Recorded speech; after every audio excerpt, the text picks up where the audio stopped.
A história que a gente está criando lá é muito forte, assim, e tem muitos desafios e oportunidades pela frente. Me conscientizei de que eu precisava trabalhar em outras marcas, em outras empresas para ampliar meu repertório e marcas menores. Será que a Disney seria a Disney se ela olhasse Soldado?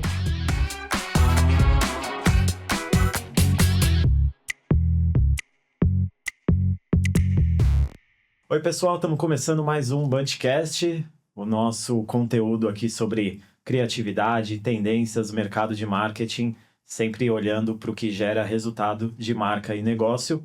Eu sou o Rodrigo Pezota, responsável pela área de estratégia e relacionamento. Estou aqui com meu sócio Bruno, responsável pela área de performance e dados, e André, responsável pela área de criatividade da Bunch, e com a nossa convidada mais do que especial, Cíntia Cato, diretora de marketing da Icatu.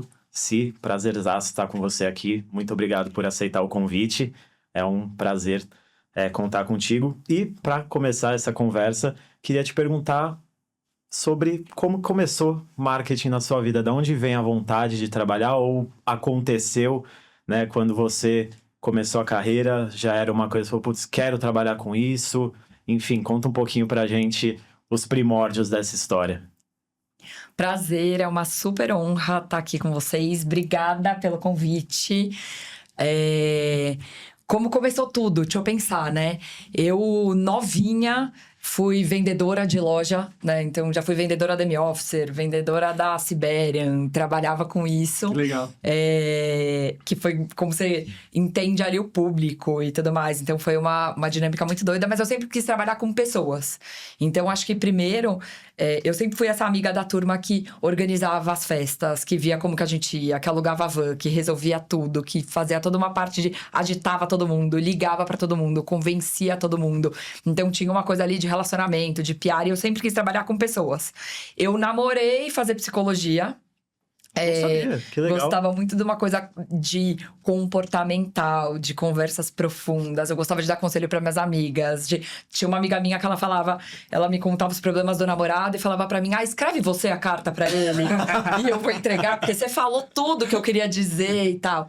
Mas daí passou rápido, porque aí eu me apaixonei por publicidade. Quando você olha esse mix, eu acho que de design, fotografia, e acho que esse olhar para o comportamento humano, né?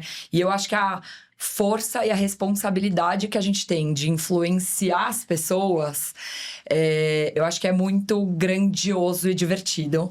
Então, eu entrei na faculdade e me apaixonei. Logo, comecei a trabalhar com marketing, mercado financeiro, que foi uma outra paixão, porque eu acho que quando a gente trabalha com esse poder de influência para o marketing, numa coisa de educação financeira, que 20 anos atrás, né, a gente falava que ninguém sabia, não tinha nas escolas, tá começando agora a entrar nas escolas. Então, acho que é um poder de influência para uma causa que me move até hoje. Muito legal. E como você, boa parte, né, se não toda a sua carreira, você construiu na área financeira, né? Itaú, Dots, Rico, XP, agora a Elo, Icatu, enfim, tem em vários setores dentro da área financeira. Como é isso, assim? Foi uma coisa que você olhava antes e falava, putz, tenho essa curiosidade do segmento, ou foi acontecendo e a decisão de seguir no segmento foi uma decisão consciente ou foram oportunidades que foram acontecendo ao longo da carreira?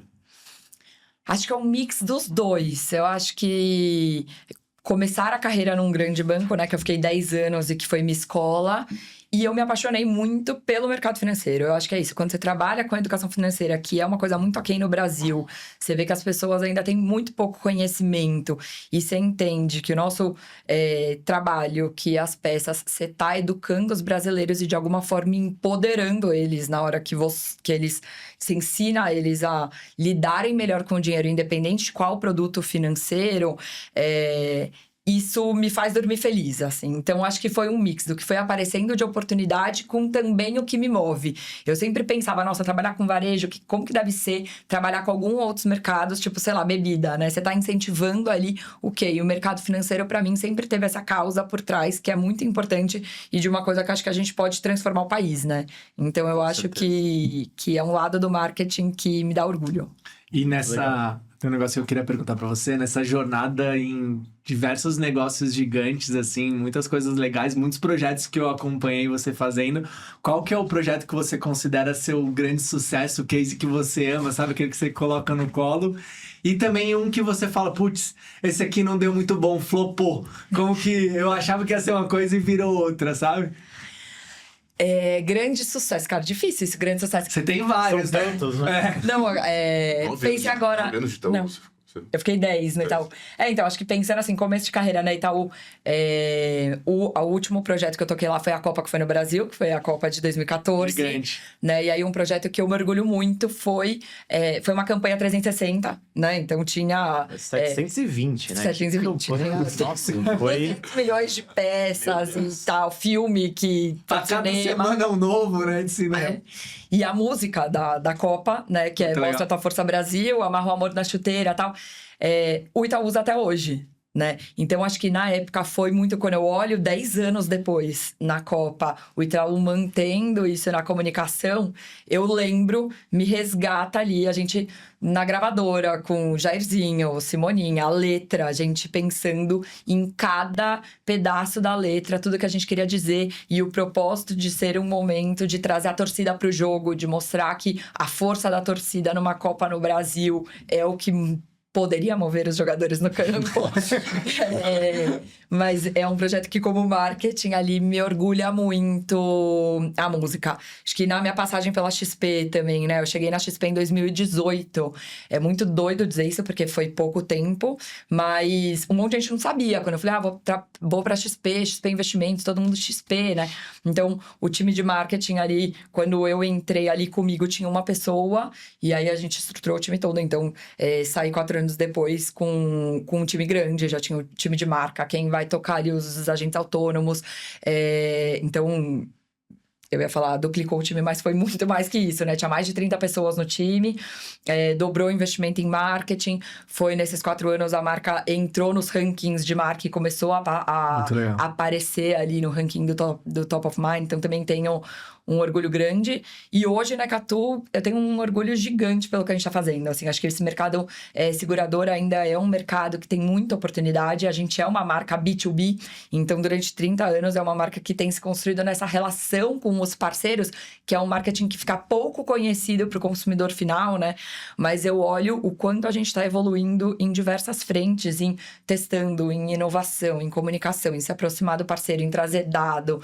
Então, acho que não tem um projeto específico, mas eu acho que a história que a gente está criando lá é muito forte, assim, e tem muitos desafios e oportunidades pela frente. Não, e dá pra ver, a gente faz alguns projetos com vocês, tem algumas parcerias e troca muito com o teu time, e acho que dá pra ver um pouco desse seu jeito já no time, sabe? Também de testar coisa, fazer o jeito de lidar, acho que você tem um poder de realização na sua carreira que é super admirável, sabe? De colocar coisa na rua, assim, de, vamos fazer, vamos testar, vamos ver as coisas acontecerem. Eu quero saber agora de um que não deu certo, né? O que não deu certo, deixa eu pensar. Eu penso sempre nesses... Deixa eu trazer um porquê de não deu certo. Às vezes tem... Esses bastidores aí. Vai, pensando nos engraçados também, né, lá atrás. Não, eu lembro uma vez um que me marcou muito, quando eu comecei a carreira também, né, lá, eu era responsável pelos banners no caixa eletrônico, no Bankline, na época, tal, e tinha uma coisa da personalização, né, de como você coloca ali. Cara, numa sexta-feira, e acho que essas coisas do destino, né, tinha que ser numa sexta-feira, eu, por algum motivo, não apertei um botão lá que tinha que apertar. Beleza, passou o final de semana, segunda-feira eu chego, o gestor da área lá, né, o head, me liga, fala assim, olha ali o banner que você fez e tal. Eu subi sem uma coisa da personalização e foi como Antônio Coutinho pra todas as pessoas. E aí, cara, Antônio Coutinho era o nome que eu não sei nem se usa até hoje, né? Usava ali como... E aí, cara, todas as pessoas estão assim, Bruno recebia Antônio Coutinho, quero um crédito, não lembro nem qual era o produto. E eu lembro que eu fiquei desesperada por um segundo, assim, porque eu falei, cara, pode ser muita coisa, as pessoas podem achar que é fraude, né? Nossa. Pô, tô no caixa eletrônico, falando comigo e fala Antônio, você fala, num banco gigante, né? E ficou o final de semana inteiro, porque eu podia ter errado de um dia pro outro, né? Mas não. Então isso me marcou muito, eu lembro que ele começou a rir. Na hora que ele me ligou, eu fiquei Eu falei, cara, fui demitida, né? Acabou pra mim minha carreira no marketing. E aí eu lembro que ele começou a dar risada e falou, cara, bem-vindo oficialmente, todo mundo já fez isso uma vez na vida, agora você nunca mais vai errar. E é isso, agora, né, acho que depois daquele dia, cara, eu checava 1000 vezes.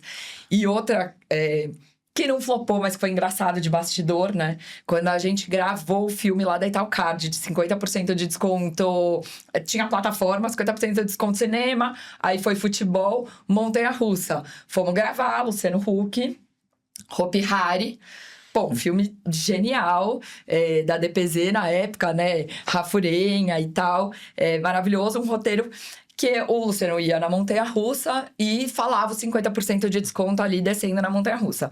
Então, tinham vários takes, a gente fazia os figurantes com todas as cenas macro, né, de cima, sem o Luciano, para quando o Luciano chegasse ali, a gente fazia as cenas mais de close e tudo mais. Só que só para fazer essas cenas, assim... Você não tem coisa de fazer, né? Cara, uma hora a gente olhou, os figurantes... Já tinham ido, sei lá, 10 vezes. Não tinha nem chegado no Luciano ainda. Cara, a gente olhou a parede do lado da montanha-russa. Ah, mentira. Não, assim, tinha todo mundo sentado, né? Uns, sei lá, acho que 90% com dor de cabeça. Então, Caraca. né, explodindo de dor de cabeça. Um monte de gente, de fato, passou mal. Né? E aí, assim, a gente ainda não tinha nem começado, nem chegado ele pra fazer as cenas de close. Eu lembro que uma hora a gente olhou e falou assim, gente, agora pros figurantes, né? Ele tá chegando, aí agora nas cenas não dá pra você desistir, né? Fui, ó, não quero mais, porque aí tem erro de continuidade. Quem de fato vai ficar até o final. E eu lembro que sei lá, meia dúzia levantou a mão, assim, tipo, ainda consigo, né? E aí no final. Guerreiros. No final eu entrei, a Simone de marketing também entrou. Pensa, já fez figurante, já, de mão, de Meu joelho é famoso aí, já é propaganda. Não, a gente entrou no final e ainda com ele a gente foi mais 10 vezes, assim. Caraca. Lembra que, cara, parava, assim, todo mundo com a cabeça baixa, assim, aí falavam, de novo, sabe? Tipo, corta. Não, mais uma Operários, vez. não, A gente nunca falava, mais, gente, nunca pelo mais amor uma de Não, Deus, gente, né? Então. esses bastidores são legais. A gente gravou recente a campanha de lançamento do serviço de assinatura do Cinemark e a gente gravou na madrugada, porque usar as cenas ou as salas de cinema e tinha um casal de figurante que eles tinham que ficar se beijando. Verdade. Aí, esse cara se beijando por 6 horas. Eu espero que tenha virado um casal, porque eles realmente ficaram bastante tempo. Mas foi eles que se deram bem, né? Porque a gente Mas eles nem noite, se né? conheciam e ficavam Não, beijando 6 horas. Porque o tempo que leva pra gravar. O pessoal não sabe, quem não é do marketing, né? Ou quem ainda não fez esse tipo de projeto, mas o tempo que leva pra gravar um Eles filme. estavam dedicados, assim, parece ser o que formou A língua dormindo, nem beijava mais. Já, maxilar doendo já. Puta, foi muito legal essa campanha com o Rafael Portugal. E o Rafael Portugal tem umas tiradas muito boas, assim. Ele é Isso é maravilhoso. muito legal. E acordar a galera também, né, episódio? Tem galera que pegava no susto. Porque era de Madrugada, então 4, 5 da manhã, os takes ali, o pessoal no fundo do cinema fazendo figuração, tinha hora que a diretora tinha que dar uma puxada ali pra galera falar, gente, vocês estão trabalhando, não é? Só pra lembrar, só pra... lembrar. Produção é bom demais, porque tem muitas Muito legal. muitas particularidades. Ô, Si, nem tá no roteiro, mas tem uma questão assim, você falou algumas coisas, alguns traços teus, né, de personalidade mesmo, que você traz para sua carreira, e eu acho que das pessoas com as quais eu trabalhei, você é uma das pessoas que são mais intensas no que você faz na carreira, que trazem mais qualidade, assim. Eu aprendi muito com você, o critério que você põe nas coisas que você faz, e acho que até depois dessa loucura que foi Copa do Mundo, você teve um momento ali que você falou, putz, quero um momento para mim, quero repensar e depois retomar. Como que foi esse momento de você... no auge, ali naquele momento da sua carreira, falar, putz, eu preciso de um momento pra mim. Eu quero pensar em mim e depois ver quais são meus próximos passos de carreira. Como que foi isso? Porque eu acho que é uma coisa que é uma vivência que é contra-intuitiva pra muita gente, né? Mas que pra você deu super certo, né? Vide onde você tá agora. Então, como que foi essa decisão e o que isso te trouxe? Foi super desafiador, né? Então, só contar um pouco, depois de 10 anos ali no Itaú, um monte de gente me perguntava, né? Nossa, você não cansa na mesma empresa? E eu falava, cara, não, eu sou apaixonada, eu amo, acho que como muda o projeto, muda a área, uma hora você tá com um produto, outra hora você tá no institucional, né? Tinha muito essa dinâmica, mas eu comecei a ter uma sensação de que eu precisava desse tempo, né? E aí pedi uma licença, o Itaú me deu uma licença não remunerada, então eles foram maravilhosos, né? Fiquei 3 meses primeiro ali morando em Fernando de Noronha, num sabático. Que sabático mais ou menos, porque eu estava trabalhando, né? Eu era voluntária do ICMBio, no Ministério do Meio Ambiente. Então, trabalhava muito numa parte ali administrativa, educação ambiental, com as crianças da creche, da escola, tal. E foi um período incrível, acho que para parar e olhar um pouco. Eu acho que quando a gente está no dia a dia, na loucura e na correria, a gente perde algumas coisas, né? Então, acho que foi um tempo que me fez olhar minha carreira um pouco de cima. E aí, quando eu voltei e vi todos os projetos, eu me conscientizei de que eu precisava trabalhar em outras marcas, em outras empresas para ampliar meu repertório e marcas menores, né? Eu brinco, eu sempre falo que, cara, trabalhar no Itaú é que nem você fazer gastronomia e trabalhar no Mac, assim, você aprende a receita ali de bolo e aí no final cresci muito, me desenvolvi muito, aprendi muito, mas é uma marca enorme, né? E eu tinha a sensação de que eu precisava trabalhar numa marca menor para errar, para falar assim, vamos errar, fazer diferente, vamos mudar essa cor? Vamos mudar o logo? Menos Vamos... engessado, né? Um lugar menos engessado. Menos guidance e mais coisas que dependessem da sua proatividade, eventualmente. E acho que assim, o Itaú tem uma receita de sucesso muito grande. Óbvio que se reinventa a todo tempo, né? Mas tem uma receita ali. E eu queria errar mais, testar mais, tá? Em marcas menores para conseguir ter essa autonomia ali. Então, acho que foi desafiador para bancar essa decisão para mim mesma, acho que primeiro, e depois família, amigos, né? Acho que eu ouvi muito, mas você tá na cadeira mais legal que todo mundo que fez marketing queria estar numa marca gigante. E quando eu voltei ali de Fernando de Noronha, eu pedi demissão sem ter nada, né? Porque eu falei pra eles, eu podia ficar, mas eu tinha tanta certeza que eu queria sair e procurar emprego, que eu não sabia quanto tempo ia demorar. E aí eu falei, é muita sacanagem eu voltar, poderia demorar sei lá quanto tempo, eu poderia conseguir em 1 mês. E aí, eles me receberem de volta e eu falar daqui a 1 mês, não, resolvi, tô indo pra outra empresa, né? Então, achei justo, depois deles terem me dado essa licença, de ter pedido essa demissão ali no risco. E aí, eu lembro do meu pai falando, cara, né, tá louca, né? Como assim? E aí, eu lembro de eu mandando um e-mail pra minha família e falando, cara, eu preciso confiar em mim, eu preciso confiar na minha experiência, eu preciso ser justa com eles e confiar que isso vai dar certo.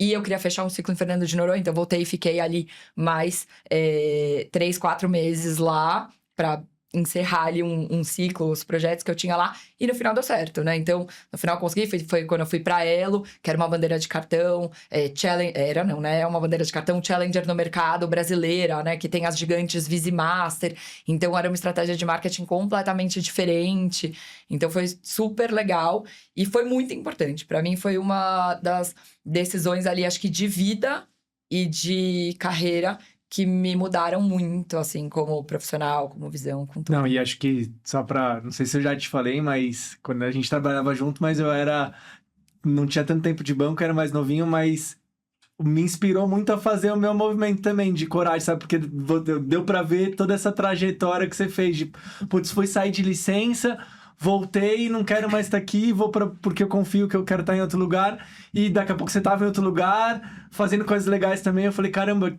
aqui então é demais, né? Aqui é demais, é muito legal, mas existe também outros desafios, outras coisas, e vai dar certo, sabe? Uhum. E como deu pra mim, tenho certeza que deu pra coragem pra muita gente lá também. Acho que muito legal isso. Que legal, delícia ouvir isso.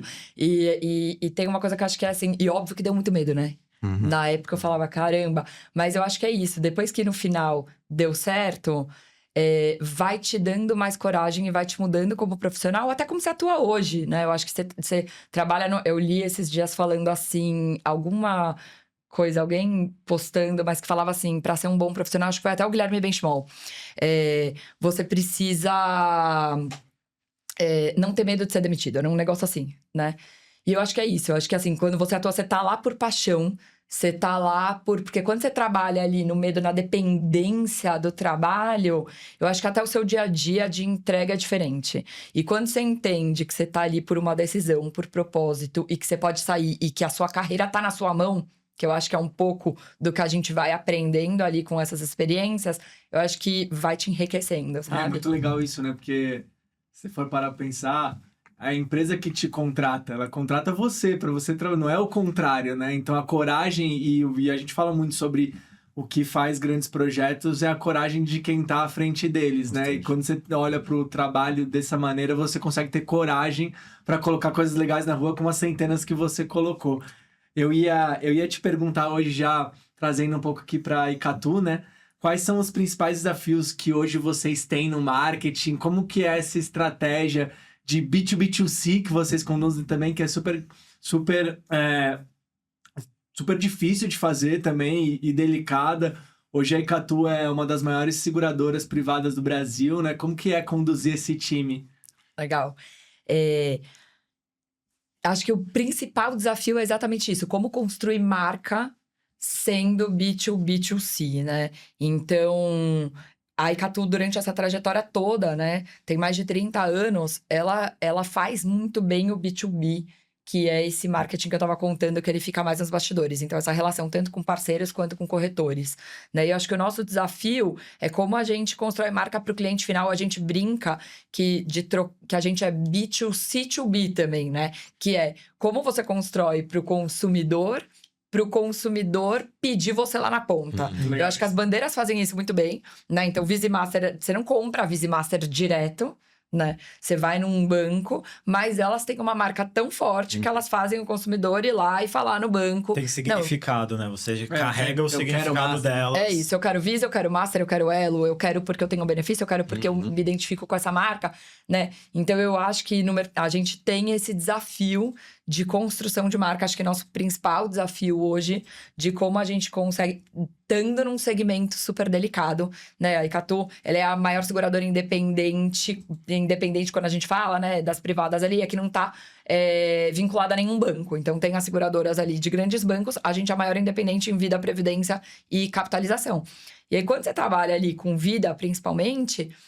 O assunto é delicado. O assunto é muito delicado. Culturalmente, no Brasil, a gente não gosta de falar de risco, de morte, né? Então, a gente construir marca com um assunto ainda que é difícil no mercado, acho que é o nosso principal desafio. E é como a gente vai testando e entendendo a melhor forma de fazer, né? E assim, você comentou de vários cases aí que você fez. Ninguém faz nada sozinho, né? Você precisa muito de um parceiro do outro lado para te ajudar. Qual característica que você julga assim, ser crucial num parceiro, numa agência, para colocar as coisas na rua ali? Para mim, a principal característica de uma agência, eu acho que é pensar fora da caixa mesmo, sabe? Eu acho que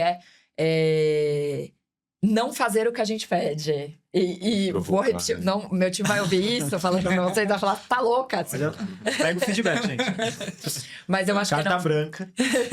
não fazer só o que a gente pede, né? Eu acho que assim, acho que cada vez mais as empresas estão internalizando toda a parte ali criativa, tem house e tal, que eu acho que ganha agilidade e que eu acho que é muito bom para algumas frentes. E para mim o diferencial de ter agências e parceiros é ser alguém que não tá ali bitolado no nosso universo e que tem um outro olhar.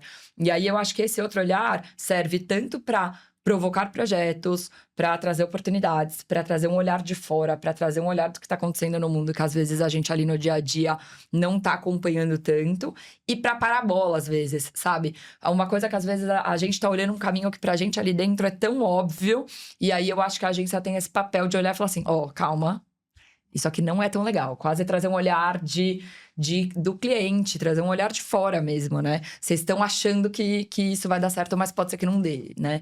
Então, eu acho que esse é o principal, assim, esse olhar de fora. Muito legal, esse refresco criativo, né, para vocês. Muito legal. E a gente fala muito aqui sobre gerar resultados, sobre a pressão que a gente tem como profissional de marketing de fato... ser esse vetor de geração de resultado para a companhia, para o negócio. Hoje, nesse ambiente de cada vez mais cobrança de resultados, que tem que acontecer mesmo, como que você organiza os projetos? Como que você faz para ter apetite para o risco também? Porque para colocar coisa legal na rua que vai ter um resultado exponencial, você precisa ter esse apetite para o risco. Como que você vê isso hoje no marketing? Como você conduz seu time para as frentes? Ou quais eu arrisco, quais eu não arrisco, sabe? Perfeito. Ótimo ponto, né? Primeiro que eu acho que é muito legal quando a gente fala desse resultado, né? Eu acho que a área de marketing nas companhias, ela foi se empoderando muito com o tempo, né? E eu acho que isso é muito legal de ver no mercado. Acho que antigamente viam muito mais a área de marketing como uma área fornecedora. Ah, deixa bonitinho aqui, executa aqui o que eu pensei. E cada vez mais a área de marketing internalizou dados, né? Então, ter dados dentro da estrutura. E eu acho que numa velocidade do mundo hoje, que antigamente a gente criava, e aí depois ia lá, colocava no ar, rodava um mês, aí esperava para sentar para ver o resultado junto com as áreas de negócios. Isso não existe mais, né? Então, isso empoderou muito o marketing. Então, quando a gente fala desse marketing de resultado, eu acho que é super legal trazer isso, que é uma coisa que eu penso e acredito muito. E aí, quando a gente olha para testar, eu acho que como seguradora de vida, de novo, a gente tem uma responsabilidade, uma delicadeza muito grande. Normalmente, quando a gente fala com o cliente final, a gente tá nesse momento que ou a pessoa ficou incapaz, né? Então, pode ser um médico que teve um problema na mão e que não vai mais atuar e que vai usar o seguro de vida ali para essa parte de incapacidade. Pode ser o beneficiário, né? Que pode ser o filho que perdeu os pais ou alguém. E aí, eu acho que a gente tem essa dificuldade de usar os dados e, às vezes, o que a gente acha que é mais eficiente. A gente conversou outro dia, vamos pagar o benefício super rápido. Cara, a gente pode pagar super rápido. Às vezes é um momento que a pessoa ainda tá de luto. Então, será que é isso? Será que é esse momento? Será que é essa hora? Então, eu acho que quando a gente fala do testar, do ousar dentro de uma seguradora de vida, eu acho que a gente precisa contar muito com uma experiência de mercado e uma empatia para entender qual que é o momento certo. Mas eu acho que, sem dúvida, é extremamente importante. Hoje a gente tem lá na Ecatu um time focado em inovação, uma superintendência de inovação. Então, ele tem time, verba e uma esteira de projetos ali que eles andam meio que em paralelo do dia a dia dos times, que é onde dá para ousar, testar coisa nova e tal. E dentro do marketing, a gente sempre pensa muito, mas é muito comunicação, formato, conteúdo, a gente se provoca em como a gente vai fazer completamente diferente, até para crescer como marca em um budget, em um investimento que não é astronômico como os grandes bancos que normalmente têm seguradoras, né? Então, a gente se provoca todos os dias disso, em todas as formas, e o que a gente gosta de fazer é testar pequeno, né? Então, agora, ano passado, a gente fez uma campanha de marketing que foram em 4 praças. Pô, vamos fazer 360, mas em 4 praças ali. E aí a gente testa uma que vai ter mais corretor, na outra que vai ter mais parceiro. Vamos entender isso dentro da dinâmica de negócio para a gente ir escalando aos poucos. Então, fazer esses testes curtos que você consegue fazer, a gente gosta bastante. Você acha que o maior desafio para vender seguro de vida é cultural? Porque acho que tem um dado, né? No Japão, sei lá, quase 90% das pessoas têm seguro de vida. E aqui a gente prefere segurar um celular, um carro, do que a própria vida. É muito contraditório isso. Qual que você acha que é esse maior desafio para as pessoas entenderem a importância de ter um seguro? Eu acho que, com certeza, acho que o maior... Acho que tem vários desafios, tá? Mas eu acho que, com certeza, o maior é cultural. É isso, né? Quando você olha Estados Unidos, Europa, países desenvolvidos, é muito maior. Eu acho que isso vem mudando no Brasil. A gente fez uma pesquisa com a Box 1824, né? Comportamental, um pouco dessa categoria, que traz um pouco isso. As pessoas protegem muito pelo cenário macroeconômico do país, que acaba influenciando no comportamento. Então, lá atrás, acho que na época ali de dinheiro sumiu do banco, as pessoas começaram a proteger os bens, né? Então, eu preciso ter um apartamento, eu preciso proteger o que eu tenho.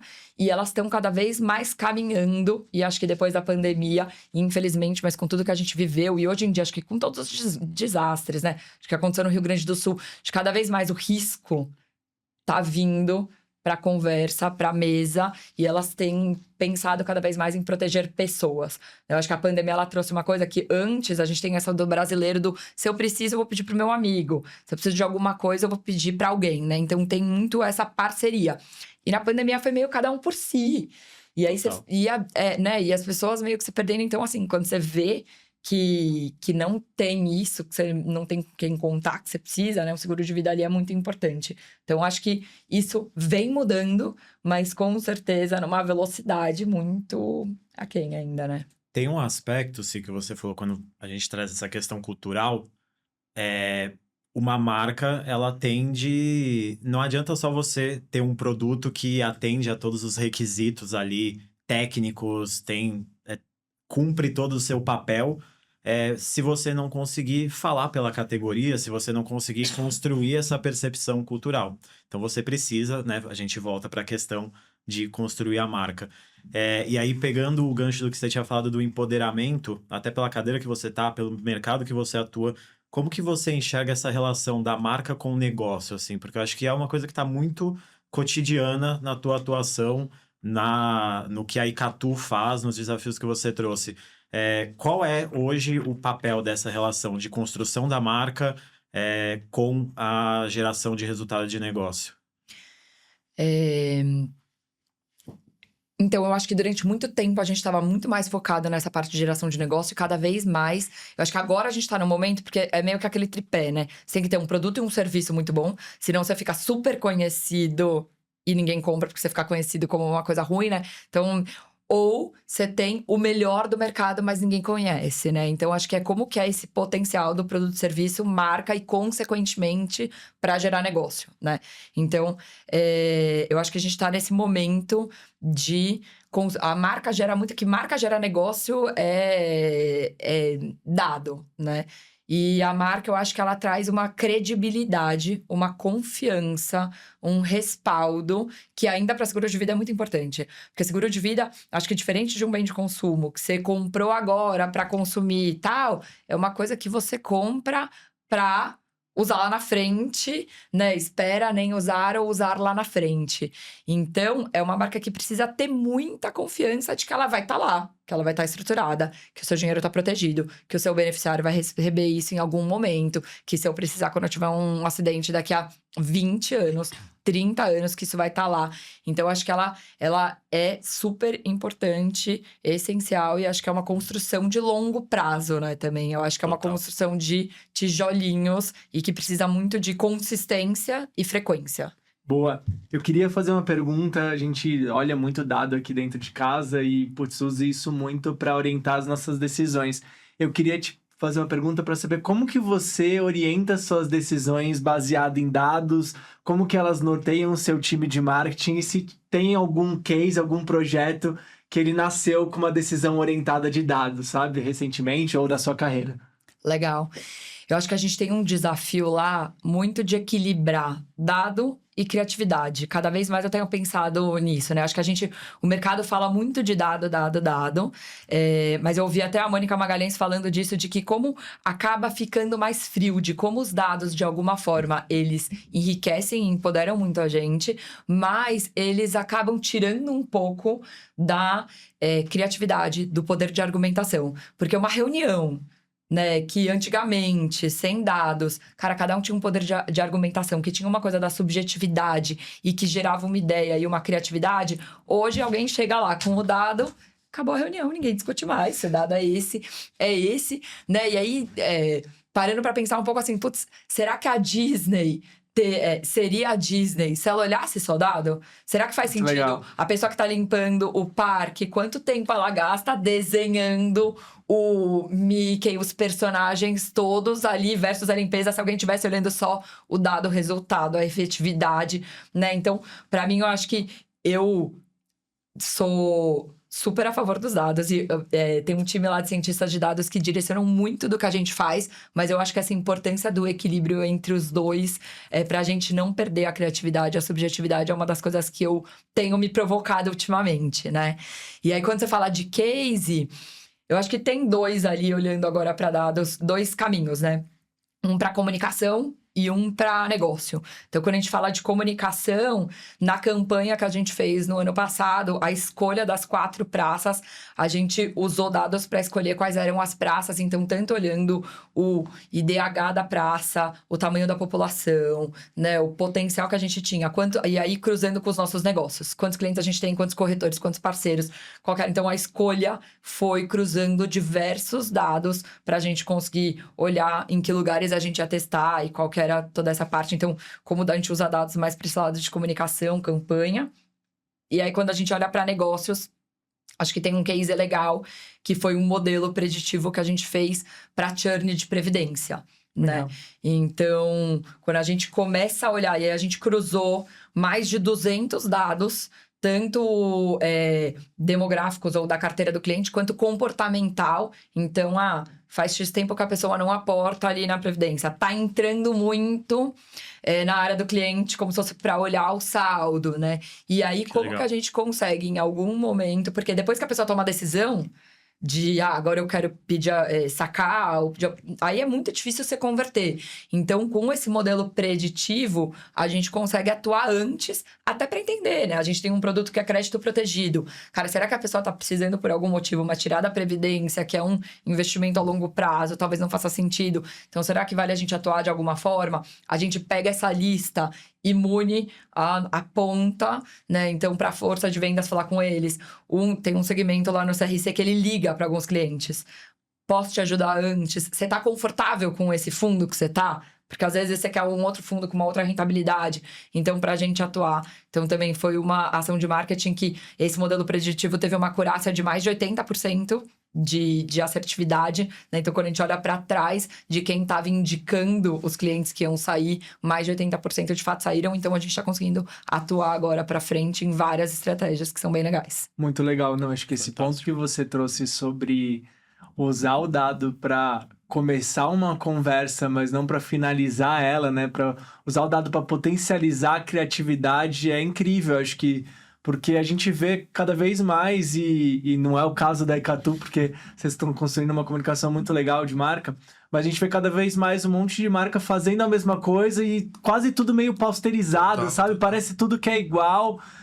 Então, e no final do dia, o que encanta as pessoas é a criatividade, é o olhar diferente. E isso não nasce com dado, isso nasce com provocação, com discussão que não se fecha e por aí vai. Então, muito legal esse ponto que você trouxe. E traz espaço para o feeling, né? Porque é isso, a gente tá numa área que tem o feeling. Ele tem de estar alicerçado em razões, em argumentos, mas é isso, putz, eu sinto que isso pode dar certo. Eu tenho a minha bagagem, o meu repertório, a minha vivência, eu acho que isso é um caminho, né? E ter a ousadia, a coragem de testar, acho que faz muito sentido. E acho que é o que gera conexão mesmo com as pessoas, né? Acho que nosso principal desafio como marketing é como a gente consegue se conectar, né? E cada vez mais as pessoas se conectam com verdade, com emoção, né? A gente vai vendo até... Com o imperfeito. Com o imperfeito, é isso. Acho que tem uma tendência ali dos micro-influenciadores, né? Antes a gente se espelhava nos atores, atrizes de TV que vendiam roupa. Aí vem os influenciadores... E agora, cada vez mais, você olha os micro-influenciadores, que são as pessoas que mais se aproximam porque tem o imperfeito, porque tem, né? Você falou, a gente usa dados pra meio que eliminar os achismos, mas às vezes é bom ter um achismo, você ir no teu feeling, né? Acho que fazer esse equilíbrio é fundamental. E num mundo que hoje você é bombardeado de coisas, você trazer algo ousado, criativo, é o que vai fazer você... Pô, vou parar de scrollar aqui e ver 15 segundos disso aqui, porque tem alguma coisa diferente. Então, tentar fazer esse equilíbrio é fundamental. E aí, uma coisa que eu ia te perguntar, pô, você contou várias coisas aí, vários cases, Itaú, você deve ter feito um monte de coisa legal. Conta pra gente algum desafio aí que aconteceu nessa sua trajetória, um positivo e um que foi nem tão bom assim. Legal. Que teve que mudar a rota, assim, no meio do caminho. 2 que tiveram que mudar a rota, então, tá? Um positivo agora... Há pouco tempo, né? A Icatu tem uma viagem tradicional que a gente leva nossos principais parceiros para o exterior, para uma viagem de imersão e tal, em cultura e conteúdo. Então, já foi para Israel, a última foi para Toronto. E aí, esse ano, era Londres. A gente estava com o roteiro pronto, né? Então, tem palestras, tem várias experiências e tudo mais. Gigante. É um evento para mais de 100 pessoas, né? Quando aconteceu a tragédia no Sul. E aí, em poucos meses, a gente parou para pensar e falou: faz sentido a gente tirar agora todo mundo, né? A gente tem uma operação no Sul bem grande e levar para Londres e tal. E aí, a gente pivotou a viagem e fez a viagem em Gramado, no Sul. E aí, muito focada em qual é o nosso propósito. A gente é uma seguradora brasileira. Uma seguradora brasileira, cara, nesse momento, né? Acho que em todos os momentos, mas principalmente nesse momento, como que a gente apoia o Rio Grande do Sul e leva as principais lideranças do mercado financeiro do Brasil para lá. Então, tinham grandes bancos, grandes cooperativas, fintechs. Que legal. A gente leva todos esses líderes para lá e coloca toda a nossa energia.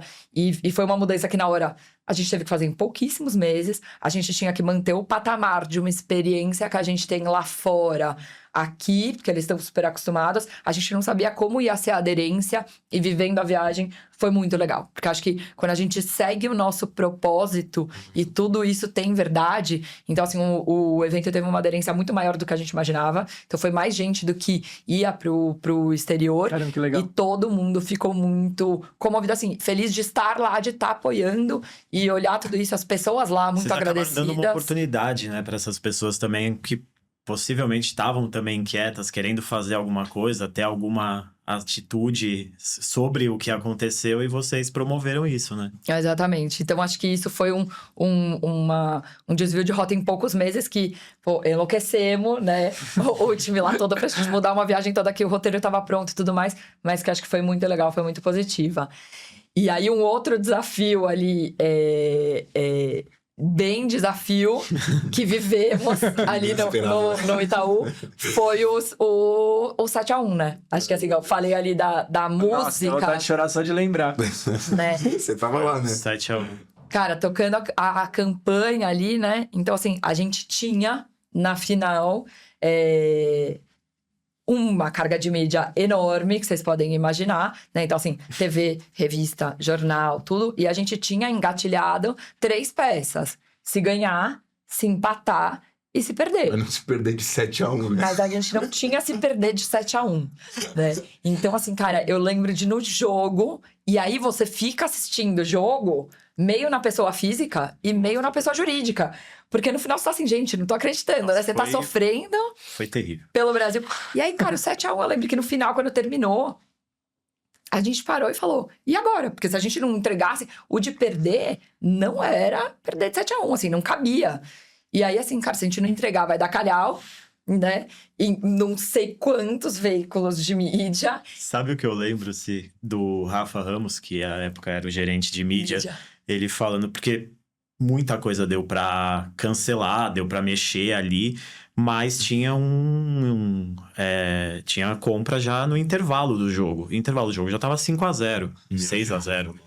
Ele falando a sensação dele, gente, parecia que eu tava despencando de um prédio de 30 andares quando eu vi o comercial entrar no intervalo do jogo. Eu E pensava... não tinha o que A fazer. gente foi se ligando, assim, mas a gente conseguiu mudar um monte de coisa. A gente criou peça nova de um dia pro outro. Caraca. Nossa, foi... Imagina o cara ter que criar depois de um 7-1, é triste. Eu só queria chorar, né? Na posição que ele tava. Nossa, eu lembro que eu pensava justo na minha vez. E aí eu lembro que a gente falou assim, tinha uma foto, eu lembro da peça, que era como se fosse um brasileiro, né? Era um brasileiro enrolado na bandeira, assim, de cabeça baixa de costas, andando, né? Tipo... E aí eu lembro que a gente tinha a imagem, mas foi... Cara, então o que a gente vai escrever? Qual que é o título? O que é não sei o quê? Porque vai estar nos jornais e nas revistas amanhã, né? Então, acho que tem uma responsabilidade com o Brasil doído, sofrendo. E aí, ali, eu acho que, assim, foi o caos, assim. Eu lembro da gente se ligando no intervalo, Tracanela, Jucuri, né? Agência, e no final do jogo... E é isso, não dava nem pra sofrer muito, porque não Não dava tem pra tempo. chorar. Trabalhando chorando, né? Esse é uma inesquecível. Caraca, o que eu ia te perguntar é, nessa trajetória de ter passado em alguns lugares diferentes, nessas cadeiras de liderança, e eu vejo recentemente o seu time já super se mobilizando de um jeito que você acredita. O que você acha que é esse seu jeitinho de chegar? Como que você chega nesses novos desafios, sabe? O que te faz... Poxa, cheguei nesse negócio aqui, qual que é a minha característica quando eu chego, sabe? Ixi, deixa eu pensar se eu sei responder. Acho que elas vão saber responder melhor que eu. Não, eu acho que tem uma coisa que o Pesa falou no começo, que eu sou muito intensa, né? Eu sou muito intensa em tudo na minha vida. Eu gosto muito, eu trabalho com paixão, né? Catu fica no Rio, eu vou de segunda a quarta e vou com o maior prazer. Eu gosto de estar lá, eu gosto de fazer reunião presencial. Então... eu me empolgo muito com os projetos. Eu acho que o meu maior desafio, e eu acho que o que eu foco em me desenvolver o tempo inteiro, é com isso de liderança, né? Porque eu acho que quando você vira líder, você tem que entender que você não tem controle, né? Então, você perde um pouco o controle e tem esse desafio da cobrança com a inspiração, né? Eu acho que eu me cobro muito, né? O Pesa também falou no comecinho ali, putz, alguma coisa de perfeccionismo, né? Então, eu tenho muito essa criticidade e aí eu fico muito dosando com o time do quanto eu aperto e do quanto eu solto para inspirar e tudo mais. Mas eu acho que eu tenho muito essa energia de ser muito empolgada. Então, eu acho que, consequentemente, talvez isso eu leve Contagia muito. o time, né? A gente ficou Pode discutindo essa semana dos cases do F. Aham. Então, assim, cara, eu assisto, a gente fez uma reunião com a diretoria toda, então todo mundo foi assistindo junto, a gente foi discutindo. Eu acho que eu tento o tempo inteiro fazer isso pra gente sair da caixa também, né? Pra gente ter ideia, se empolgar com as coisas e tal. Acho que tem que ser legal. Eu falo muito isso pra eles, né? Cara, é complexo, a gente tem que gerar resultado, tem pressão, mas tem que ser divertido, né? Tem que ser legal, a gente tem que gostar. Acho que você deu um ótimo gancho pra gente puxar uma coisa aqui, que é um pouquinho do que tem feito a sua cabeça ultimamente, assim. Você falou de olhar os cases, debater, mas onde você busca repertório? O que você gosta de ver? Não necessariamente só ligado à área, mas enfim, coisas que você acha que te ajudam a trazer ideias, enfim, formar o que é a Cíntia profissional e aportar o que você consegue aportar no dia a dia de trabalho. Eu lembro muito da gente lá com outra que ela traz falando isso do marketing, né? Da importância do repertório. E ele falava muito, vão no teatro, no cinema, exposição e tal. E aí na carreira você vai cada vez mais dando valor para isso, né? Porque eu acho que no final, quando você vai avaliar uma peça publicitária, um anúncio e tudo mais, ter esse repertório é muito legal.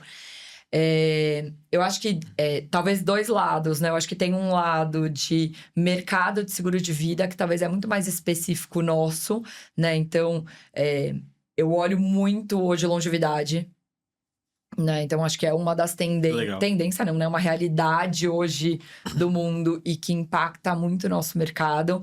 Então, podcasts, o que acontece nas zonas azuis ali, né?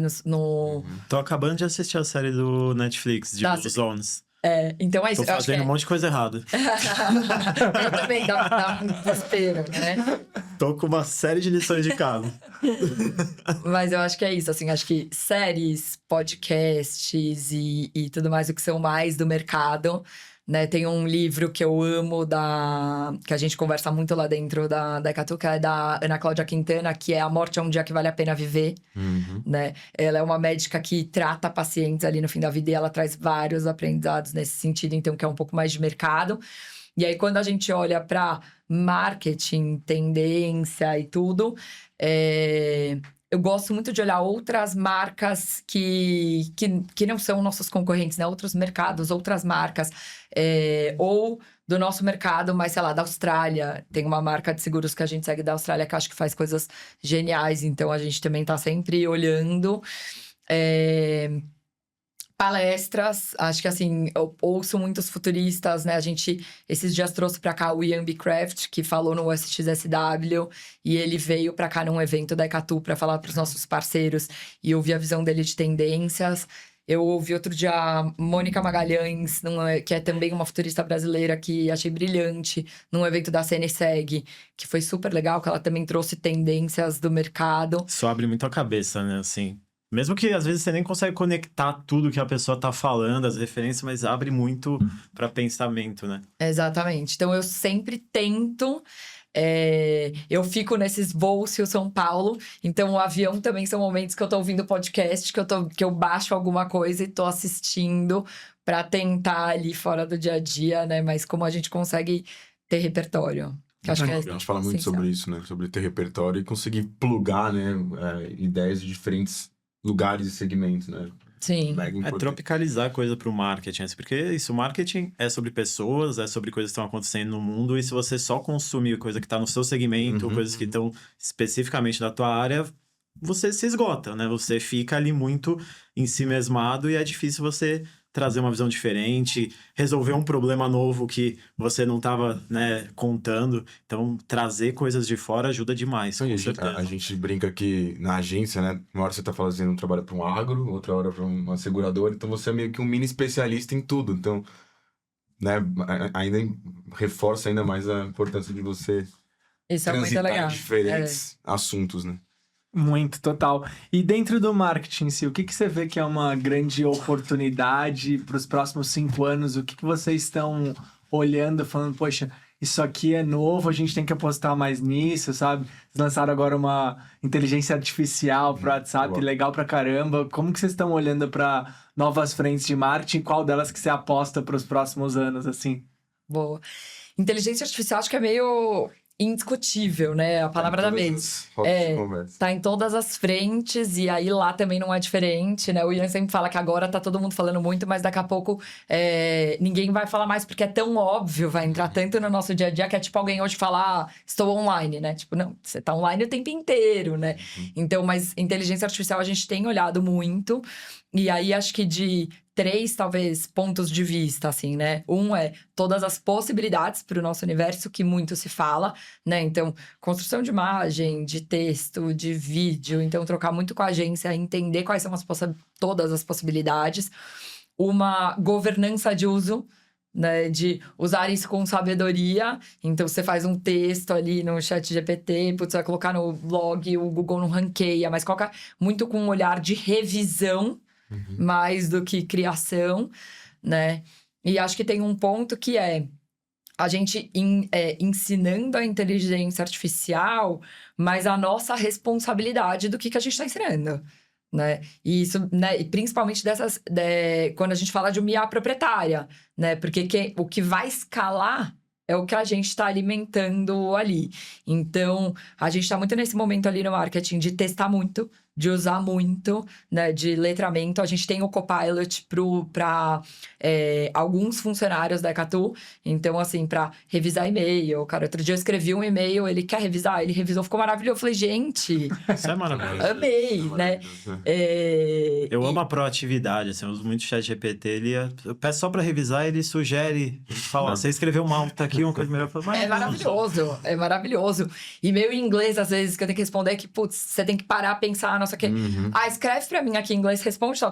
Cara, a resposta impecável, né? Então, e acho que é o quanto a gente consegue testar, porque testando cada vez mais e usando, a gente vai aprendendo. Então, a gente tá olhando muito todas essas possibilidades.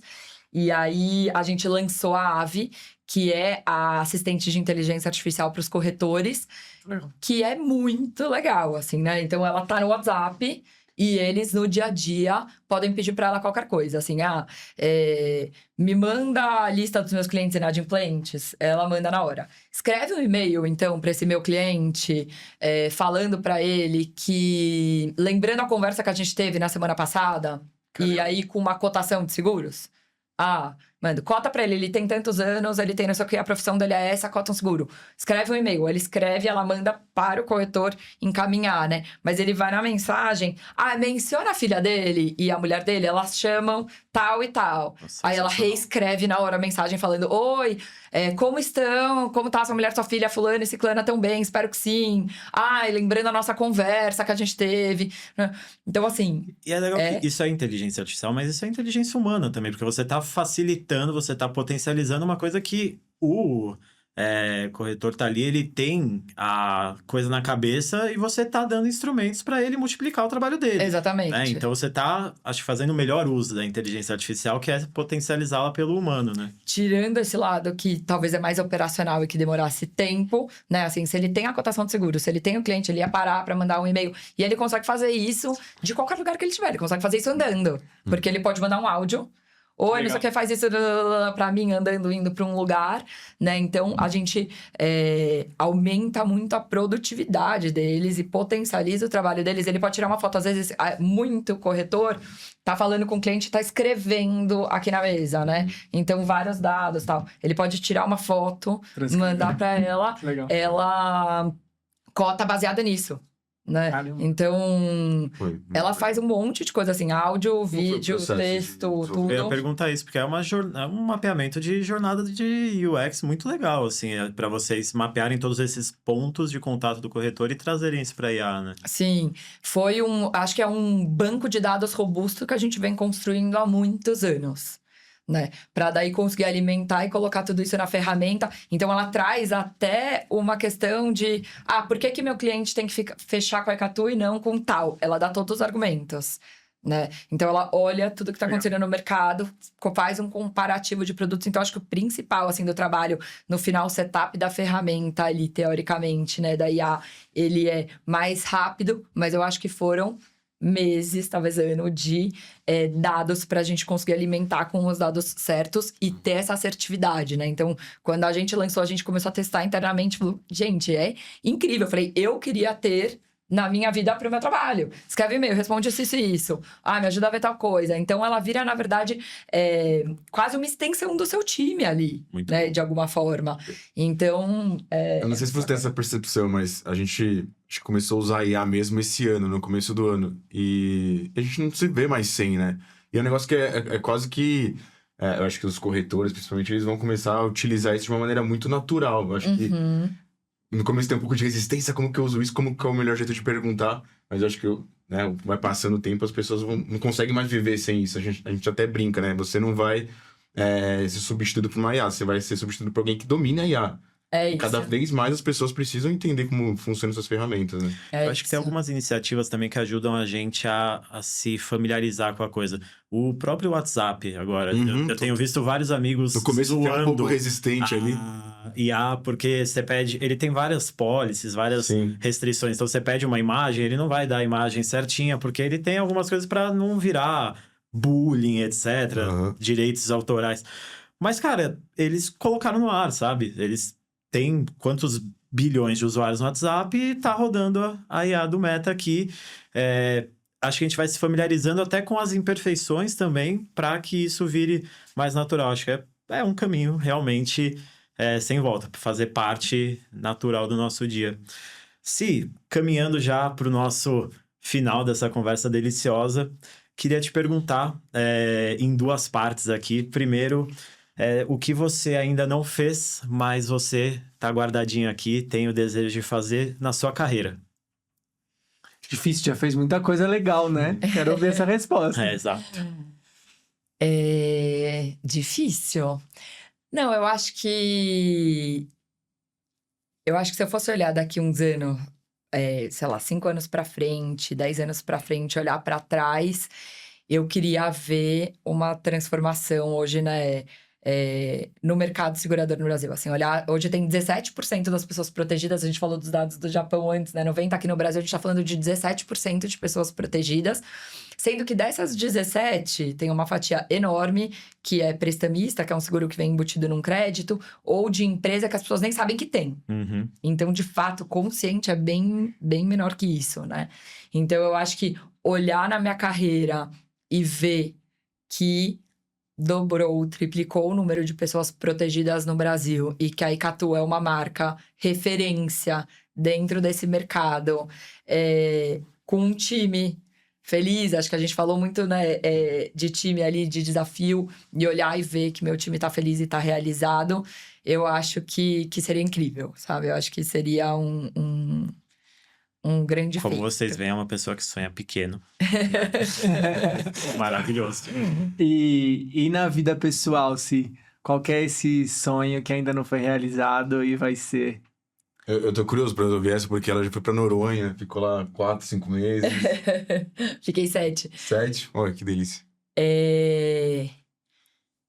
Cara, na vida pessoal, acho que tem umas coisas assim, né? Eu sonho em conhecer o Japão. Nunca fui, eu adoro fazer essas viagens de cultura completamente diferente, assim, né? Acho que deve ser genial. Mas pra mim tem uma coisa que talvez seja menos uma realização nova, mas talvez continuar fazendo, que é apresentar o mundo pra Naomi, né? Apresentar o mundo pra minha filha, assim. E pra mim isso é muito legal, assim. Quando você você vê ela fazendo as primeiras coisas e estando com ela. Então, sei lá, primeira vez que ela foi no cinema, Primeira vez que ela come uma comida que ela nunca comeu. Uma viagem, levei ela pra Noronha agora, né? E ver ela vendo Noronha pelos olhos dela, né? Vendo os golfinhos, a tartaruga, o tubarão. É muito legal, assim, sabe? Parece que é genial, assim, quando você vê coisas simples. Então, eu acho que apresentar o mundo pra ela, assim, acompanhando tudo isso, é uma coisa que eu espero aí como realização da minha vida pessoal. Não, você vai super. Maravilhoso. Acho que só pra contar, essa mulher é uma baita executiva, uma baita mãe, ainda joga beach tênis no intervalo, tem tempo pra tomar cerveja com os amigos a qualquer... Ela é demais. Tem que comprar cerveja sempre.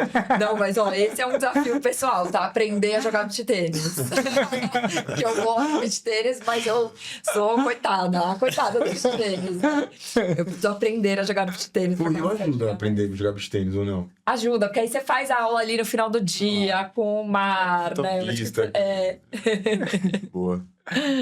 Legal demais. Pô, agradecer então aqui sua vinda. Estreando aqui, né, um dos primeiros episódios aqui do Buntcast.